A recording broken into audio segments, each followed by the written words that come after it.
මේ දිනවල ඉන්දියාව සහ බංග්ලාදේශය අතර ඇති වී ඇති දේශපාලනික අර්බුද නිසා ක්‍රිකට් ක්‍රීඩාවෙන්ද රටවල් දෙක පලි ගැනීමට පටන් අරන් තියෙනවා. එම ප්‍රතිඵලයෙන් ශ්‍රී ලංකාවටයි වැඩි වාසියක් වෙන්නේ.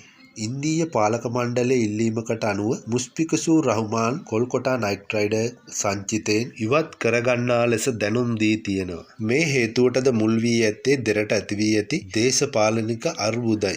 ඉන්දියාවේ සහ බංග්ලාදේශයේ දේශපාලන අර්බුද නිසා මෙවර පන්දුවාර 2020 ලෝක කුසලාන ක්‍රිකට් තරඟාවලියේ බංග්ලාදේශයේ සහභාගී වන තරඟ ඉන්දියාවෙන් ඉවත් කිරීමට වැඩි ඉඩක් පවතින බවයි වාර්තා වෙන්නේ. එසේ වුවහොත් එම තරඟ ශ්‍රී ලංකාවේ පැවැත්වීමටයි සිදු වෙන්නේ. එසේ වීමත් සමග ශ්‍රී ලංකාවට වැඩි විදේශ විනිමයක් වගේම සංචාරකයන්ගේ පැමිණීමද වැඩි වෙනවා. මේක ඇත්තටම අපේ රටට ලැබෙන ලොකු අවස්ථාවක්.